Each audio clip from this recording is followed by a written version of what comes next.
que se repite y que no, o qué cosas van cambiando, es muy, muy importante, ¿ya?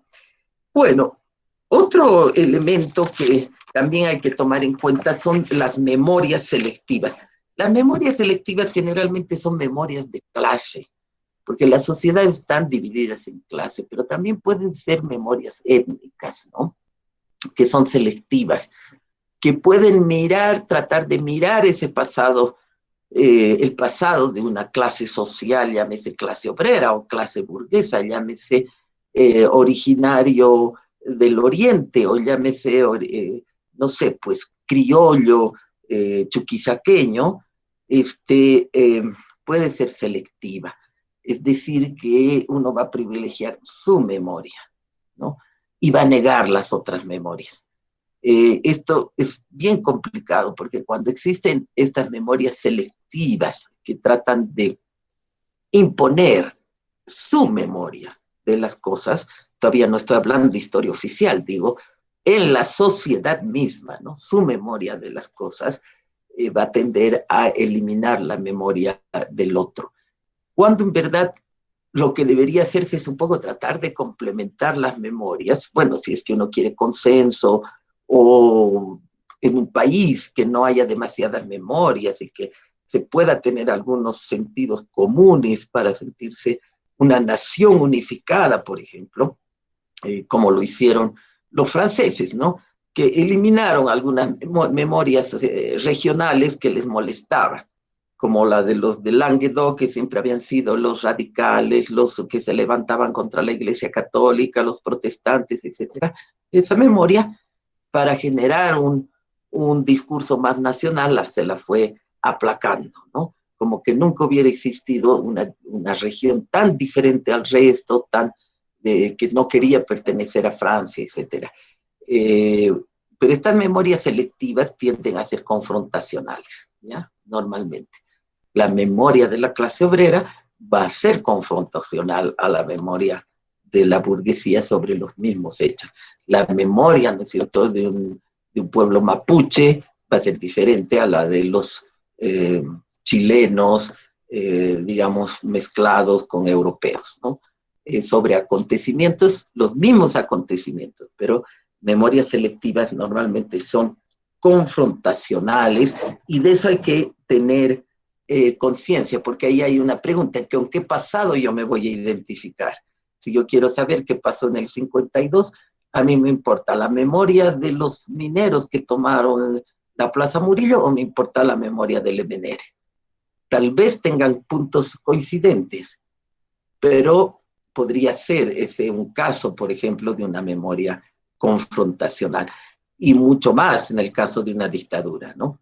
Pueblo, digamos, que está contra la dictadura, y la dictadura, yo lo he podido apreciar en algún otro lugar, como la confrontación, por ejemplo, en Chile, sobre si Pinochet fue o no un buen presidente, es terrible. Sigue existiendo hasta el día de hoy la gran pelea sobre la memoria que ha dejado Pinochet. Es mayoritaria la antidictatorial, la que dice que fue un gobierno terrible en cuanto a violación de derechos humanos, etcétera, pero también existe una memoria muy fuerte que dice que tenía toda la razón de acabar con los subversivos, etcétera, y que fue un gran gobierno, ¿no?, que arregló la economía de Chile. Entonces, esas memorias confrontacionales difícilmente se resuelven, ¿ya?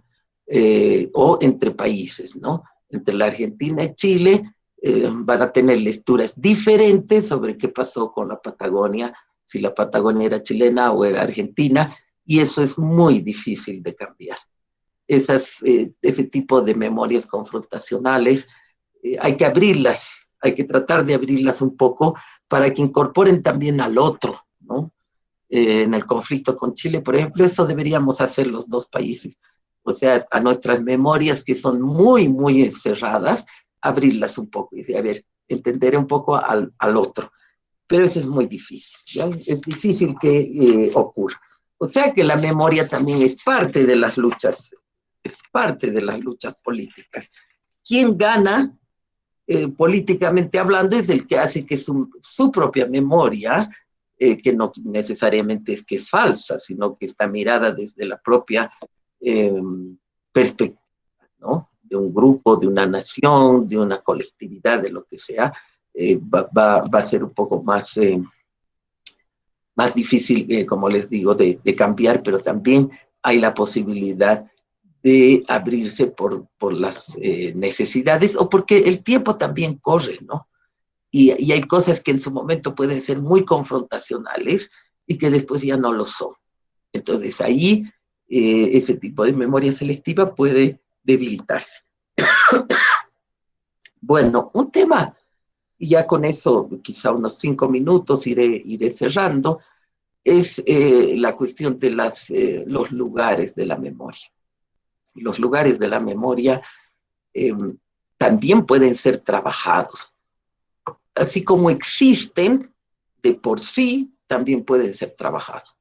Los lugares de la memoria, ya sabemos que incluso la memoria es de olfato. Uno podría creer que no es verdad, pero así es, ¿no es cierto? Si tú llegas a un lugar húmedo y tú hace 10 años viviste en un lugar húmedo donde es muy verde y hay ese olor a la naturaleza, inmediatamente tu memoria va a actuar. Pero volviendo al tema de los lugares de la memoria, así como están esos lugares, si tú has sufrido un trauma, te has pisado un auto en la esquina de la Huachalla y la Ecuador, pasarás por ahí inmediatamente, ¿no es cierto? Volverá. Pero los lugares de la memoria también se pueden construir. Igual que la memoria se construye, los lugares se construyen. Y otra vez, cuando les decía lo de las conmemoraciones, ¿no? Si en tu cumpleaños tú simplemente soplas tu vela, estás haciendo un rito de la memoria. Si en tu cumpleaños tú te sientas y dices, bueno, tengo un año más, en qué cosas he cambiado, en qué cosas no he cambiado, etcétera, ahí ya estás haciendo un trabajo de la memoria. Claro que no lo hacemos todos los años, no haremos cada 50, no, mentira. Entonces, el trabajo de la memoria no es simplemente escoger lugar, perdón, el tema de los lugares no es solamente que existan, sino estos, ¿no? La carrera de historia, por ejemplo, ha trabajado con la Alcaldía de La Paz, un lugar de la memoria en la Icacota, que es donde muchos universitarios defendieron al gobierno de Juan José Torres y sobre todo a la Asamblea Popular de 1971 contra el golpe de Banzer, y varios de ellos murieron, y también es un lugar de la memoria que recuerda la dictadura banzerista, los desaparecidos, los asesinados, ¿no? Ahora, si quieres que ese lugar de la memoria influya en la sociedad, lo tienes que hacer visitar, lo tienes que actualizar, lo tienes que hacer llegar en los tiempos actuales a través del Internet, tiene que estar en una hoja web, y está, ¿no? En la alcaldía, una hoja de la alcaldía. Solo así podría influir. Pero hay lugares, este es muy importante, ¿no? Un lugar de la memoria de las dictaduras, aunque esté un poco aislado, ¿no? Pero hay lugares que son mucho más cotidianos, ¿no? Por ejemplo, cuando, no sé, el Arco del Triunfo o los mexicanos que tienen esa su espacio tan importante para reivindicar la independencia, ¿no? Y los mexicanos después de la guerra interna, la guerra civil o revolución mexicana del año 1910, aunque plantearon que lo que tenía que ocurrir en México era la homogenización de la mestización, que era en cierta medida olvidar que podían ser ya indígenas, o sea, generalizar la mestización en el imaginario colectivo. Quisieron como un homenaje final, ¿no? Que muchos lo criticaron, recuperar la memoria de los grandes luchadores contra la colonización. Está también, por supuesto, ¿cómo se llama? Cuauhtémoc, ¿no? Cuauhtémoc es el que más lucha contra los españoles. Y está también la propia revolución, reivindicada en la memoria. O sea, si algo saben los mexicanos es hacer lugares de la memoria, entre otros pueblos, pero hablando de América Latina, creo que uno de los más hábiles para lo de la memoria son los mexicanos. porque hay toda una avenida, ¿no? Que están sus héroes, está su identidad más primaria, porque es una identidad todavía primaria, no tan trabajada, ¿no? Que es la independencia, la revolución, aunque no se la debata mucho, pero ahí está, no te puedes olvidar de que en México hubo una revolución en 1910. Yo siempre me pregunto, ¿no? La memoria del 52 ha sido tan difícil, así como abigarrados somos nosotros, de tener una memoria, o por lo menos, no sé, algunas cosas muy fuertes. La nacionalización de las minas, por ejemplo, yo creo que no es una memoria histórica fuerte, a pesar de que el contenido de ese hecho es muy importante, como la nacionalización del petróleo en México, que va a tener su monumento, ¿no? Eh, Petróleo nacional. Entonces, los lugares de la memoria ayudan también a recuperar, debatir, reconstruir, digamos, la memoria, y son cosas que no son tan difíciles de hacer, ¿no? En algunos lugares, por ejemplo, las alcaldías se dedican a seguir construyendo lugares de la memoria. Desde en Rusia, por ejemplo, eh, la, sus literatos, ¿no? Donde van a construir la silla donde se sentaba Dostoyevsky en el bar de San Petersburgo de tal esquina. Entonces, todo el que entra a ese bar y ve una silla que dicen era la silla de Dostoyevsky, le va a venir a la memoria, y eso para la identidad rusa es importante, porque pueden decir, hemos tenido grandes literatos y los recordamos, ¿no? Y sabemos que han sido parte de la construcción de lo que somos como rusos, ¿no?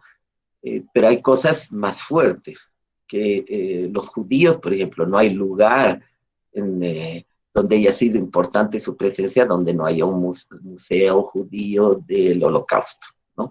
Para mostrar las fotos, para mostrar todo eso. Entonces, son los museos, las plazas, los espacios de cualquier tipo, todos esos son lugares de la memoria. Claro, uno diría todo es un lugar de la memoria, ¿no? Yo recuerdo la primera vez que me subí a una de las líneas del teleférico que pasaba por una casa donde yo viví toda mi adolescencia, ¿no? Mi juventud incluso parte, bueno, me fui muy temprano, los 20 creo de mi casa, pero viví partecita de mi juventud, y empecé a mirar abajo y decía, la plaza, Dios mío, porque no había vuelto, o sea, nunca había visto por arriba todo eso. Y decía, ay, el patio de la chica donde hacíamos popcorn con su mamá, que es impresionante, el lugar de la memoria. Pero corría así, todas las cuadras esas, ya en mi cabeza ya estaban personajes, situaciones, juegos, tanta cosa que había pasado, ¿no? Entonces, los lugares reviven, y a veces hasta muy inconscientemente, por eso son importantes, ¿no? Y los museos, claro, estamos hablando de los museos vivos, estamos hablando de los museos actuales, ¿no? Esos museos donde una vez al año uno iba a mirar, etcétera, o de muy chiquito y después años de años no volvía a ningún museo, ¿no? Entonces, ya para ir cerrando y poder tener estos 15 minutitos de algún comentario, pregunta que quieran hacer, bueno, decirles que la memoria tiene un sentido también muy fuerte, que es el de recuperar el pasado para superarlo, ¿no? Que esto lo plantea sobre todo Walter Benjamin, cuando te dice que tú, por ejemplo, como eh, pueblo o cultura o nacionalidad o grupo étnico, has vivido un trauma o una situación dolorosa, y sobre ese hecho tú después lo reivindicas, la memoria ha sido lavada, digamos, ¿no? O sea, el hecho doloroso ha sido lavado. Como que el pasado hubiese sido superado positivamente. Entonces, a ver, bueno, porque es un tema que todos lo conocemos. Por ejemplo, si a nosotros nos hubiesen devuelto el mar, los chilenos, esta memoria del fracaso de la guerra, del fracaso de las negociaciones, siempre hemos ido fracasando y todo eso, se olvida, ¿no? Porque ese hecho positivo limpia los hechos negativos. Es más complejo que eso, pero Benjamin la entiende a la memoria como una búsqueda de reparación. Reparación para pueblos, reparación para personas, reparación para superar, ¿no? Hechos dolorosos. Entonces, el uso de la memoria para Benjamin es para reparar. Él cree que es su papel central. Hay todas estas otras cosas que he dicho, y tal vez Benjamin se centra solamente o se centra profundamente en este sentido, ¿no? O sea, cuando la clase obrera, por ejemplo, el que era marxista, era judío marxista, él creía que la clase obrera, cuando triunfa, se olvida de todo, ¿no? Lo que, si puede triunfar, llegar al poder, por ejemplo, ya no va a estar con lo mismo, ¿no? De yo, como clase obrera, sufrí la masacre de Catavi, la masacre de tal, me maltrataron. Eso, como se encuentra la reparación, cuando se encuentra la reparación, la memoria, este tipo de memoria, ¿no? Una memoria de la reivindicación, o a veces hasta muy victimista, como la quieran ver, se desaparece ese sentido y cobra otro sentido, ¿no? Porque ya se ha reparado. Pero cuando sigues insistiendo en una memoria negativa es porque crees que no se te ha reparado, según Benjamin. Por lo tanto, vas a hacer algo por que se repare esa memoria negativa y se vuelva positiva. Y realmente lo último es la memoria como búsqueda de la verdad. No hay verdad. He partido diciéndoles que no hay una verdad definitiva, ¿no? Por lo tanto, tampoco hay una verdad, una memoria definitiva. Pero es cierto que hay sociedades, hay pueblos, ¿no? Fíjense en los Estados Unidos, estos pueblos indígenas que ya súper minoritarios, ¿no? Súper minoritarios. Pero si tú le preguntas ahí por la zona de los Cheyennes, ¿quién es Nube Roja? Te van a decir, Nube Roja fue aquel, él hizo, lo cercó a los blancos, ¿no? Se vestía así, tenía un caballo de tal color, la batalla de no sé cuánto fue tal fecha, ¿no? Porque ellos son tan minoritarios y han sido tan arrinconados, ¿no? Que tienen que hacer trabajo de la memoria porque si no están perdidos. Van a las escuelas estadounidenses donde no se habla nada de su historia, les tratan de hacer olvidar sus lenguas, que muy pocos, pero todavía se practican las lenguas entre los pueblos originarios de Norteamérica. Tienen tanto en contra para mantener su memoria que ahí sí es un trabajo de todos los días, ¿no? De parte de los ancianos, de parte de los padres, de parte de las escuelas cuando tienen propias, de la lengua, de mantener. Entonces uno se sorprende como preguntas y todos saben, todo, de pe a pa. Así pasó, que Rubén, que el otro, que no, que el líder tal, etc. La búsqueda de la verdad, entonces, puede que haya diferentes memorias. Sin embargo, puede haber memorias que son verdad, ¿no? La mayoría parten de la verdad. El problema es que después se las distorsiona, como se hace con la historia. El trabajo científico, mejor dicho, el trabajo profesional honesto de la memoria debería ser evitar, por ejemplo, estas memorias selectivas, ¿no? Tratar son súper comprensibles las memorias selectivas. Depende del objetivo. Si quieres construir una identidad nacional más fuerte, tienes que evitar las muy selectivas, pero si quieres recuperar el valor de la clase obrera y de su historia, va a tener que ser más selectiva, porque si no, se va a diluir en una memoria nacional. Bueno, entonces yo llegaría hasta ahí y tenemos, creo, hay 12 minutitos para alguna pregunta y muchas gracias por su paciencia, jóvenes.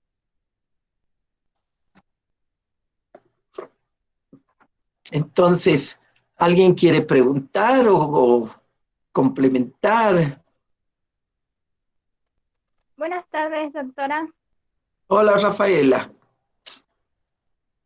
Quería preguntarle, personalmente en el colegio, en toda el profesor que daba historia siempre la contaba las historias sobre las guerras que uno pasaba, especialmente las nacionales, como una forma de derrotismo y digamos todos nuestros compañeros así igual la contábamos o la tenemos guardada digamos en nuestra memoria y muchos estudiantes la tienen así. Entonces, ¿cómo se podría superar, digamos, como ese derrotismo y más bien sentirse un poco más orgulloso de las batallas o las guerras que igual las perdimos, pero superar eso para uno no ser tan pesimista de nuestra historia?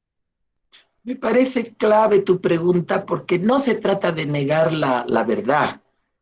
Imagínate, uno no podría decir, pues hemos ganado la guerra del Pacífico. Para que seamos orgullosos no podemos mentir, pero puedes darle otro sentido, ¿no? Explicar las cosas. Por ejemplo, cuando se empieza a explicar que la guerra del Pacífico se la ha perdido en una parte porque las oligarquías bolivianas no querían pelearse con las chilenas porque tenían intereses comunes.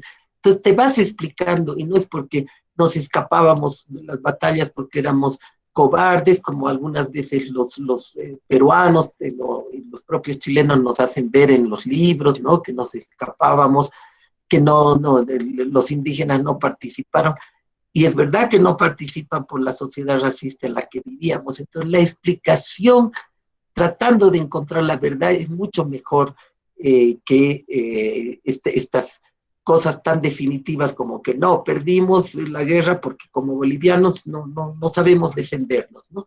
Había una serie de circunstancias y también buscar las cosas positivas, ¿no? O sea, hay una batalla donde se ha mostrado la unión nacional o la entrega de las mujeres, fíjate, cuando las mujeres acompañaban a los combatientes, ¿no? A los soldados, y les daban de comer porque el Estado no les hacía llegar, pero ni una sola de zapato para comer, cómo ayuda a la mujer.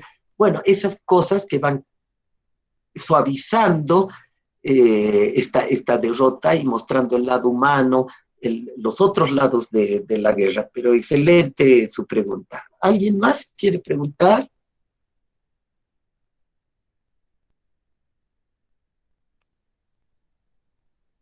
¿Nadie más quiere preguntar sobre, digamos, comentar algunas de las cuestiones sobre la memoria? Bueno, muy buenas tardes a todos. Hola, A Eva. mí me pareció muy interesante lo que usted nos comentó y nos habló, lo que usted nos comentó y nos habló sobre las memorias.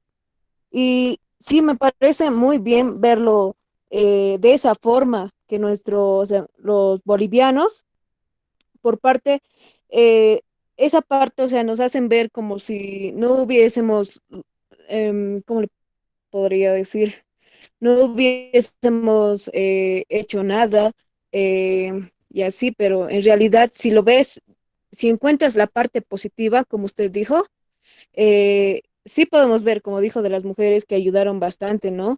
Entonces, es muy importante ese tema y le agradecería por el tiempo que nos brindó.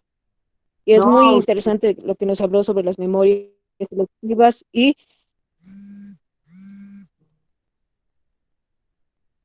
no, muchas gracias y bueno, decirles que me están oyendo, ¿verdad? Que algo parece que hubiera pasado. Bueno, por eso es que el trabajo de los historiadores es importante, ¿no? Pero los historiadores no crean que son solamente aquellos que han estudiado historia y están en un gabinete y en su escritorio, no. los historiadores locales, por ejemplo, son tan importantes, los historiadores populares, ¿no? Que van haciendo la crónica de lo que está ocurriendo. No hay pueblo al que íbamos como carrera de historia, por ejemplo, de jovencitas, donde no había un historiador local, ¿no? Que te decía, aquí en Guanuni, la primera empresa minera que ha llegado y tal. Entonces, la memoria está en todos lados. Pero ¿qué es lo que deberíamos hacer como sociedad? Es construirla mejor, es trabajarla mejor, ¿no? Es transmitirla mejor, ahora que hay tanto medio, que los documentales, que los audiovisuales, que hasta, bueno, yo no sé si transmitiría memoria a través de memes, pero bueno, estar conscientes de cuánto nos podría ayudar una mejor construcción de nuestra memoria. Muy bien lo han dicho las dos compañeras, ¿no? Y tú puedes generar en una sociedad un derrotismo, un sentimiento de inferioridad, puedes darle un sentimiento de venganza, un sentimiento de construcción positiva. Muchas cosas lo puedes hacer a través de cómo trabajas la memoria, ¿no? Miren lo que ha significado que en los años 50 empiece a recuperarse a Tupac Katari, que estaba olvidado. Hasta los 50 Tupac Katari era conocido por unos cuantos especialistas, pero no era parte de la memoria colectiva. Y cómo en 50 años se ha construido un personaje, un sentido diferente, se le ha dado a este personaje, hasta que incluso se lo ha usado políticamente esa memoria, socialmente, culturalmente, algo que no había antes de los años 50. No se había escrito casi poquísimo sobre Tupac Katari. Entonces, el papel, el rol que se puede tener desde la historia, desde la enseñanza de la historia en el colegio, desde los lugares de la memoria, hacer los museos. El Museo de las Dictaduras, por ejemplo, en Bolivia no existe, no hay, en casi todos los países latinoamericanos tienen los museos de las dictaduras.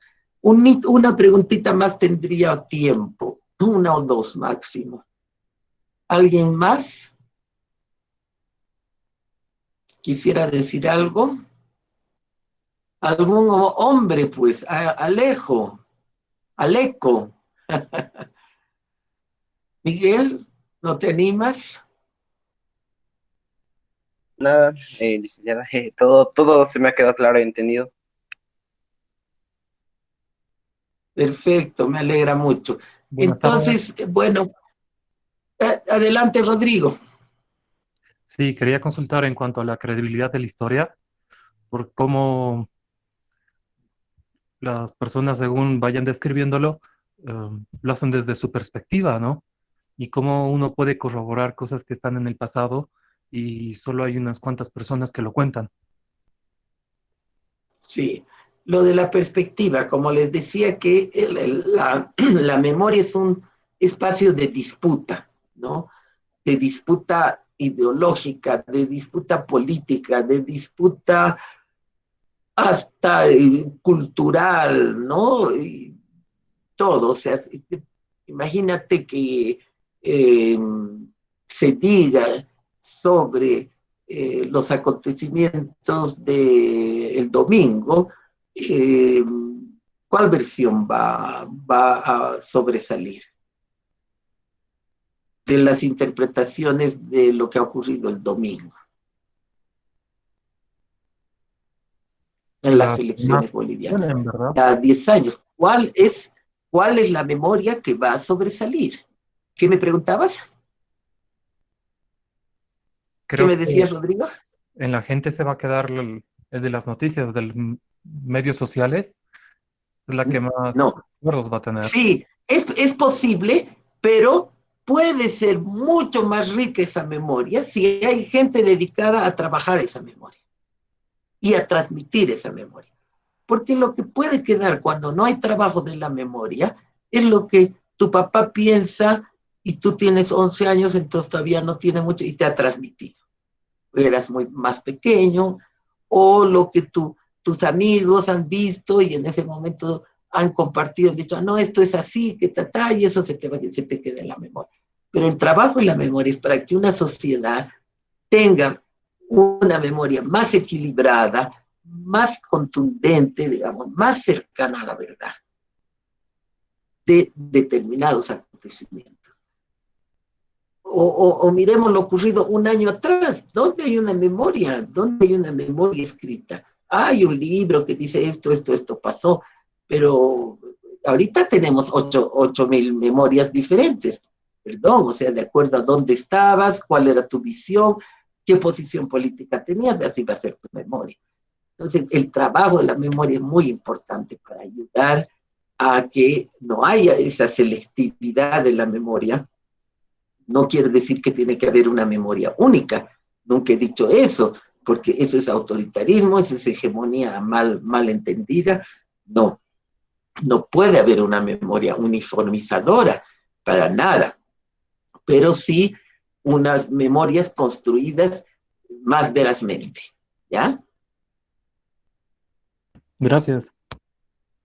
Bueno, pues entonces creo que viene después otra sesión, así que estamos terminando un en punto, aunque involuntariamente he empezado 3-4 minutos tarde, no los he podido ver, eso siempre da un poco de pena. ¿Qué tal si estaríamos ahorita en una sala y podríamos al terminar charlar todavía un poquito?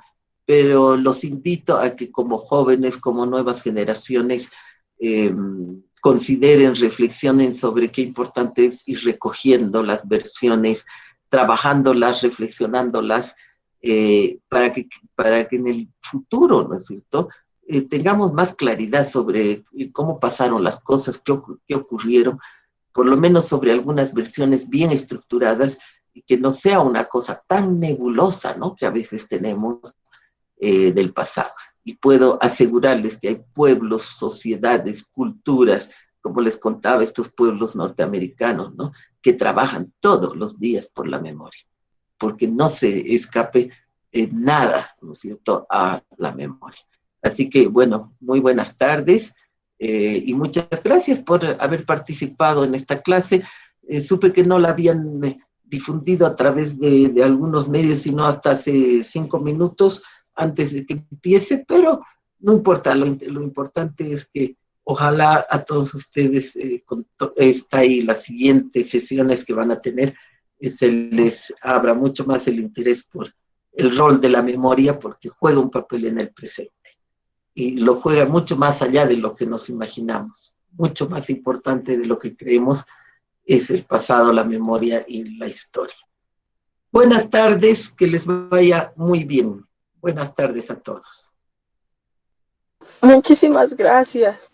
Gracias. Oh, gracias a ustedes, un gusto. Muchas gracias, hasta luego. Hasta luego. Gracias. Muchas gracias por el tiempo que nos brindó. Oh, un gusto. Como les digo, me hubiera gustado verlos.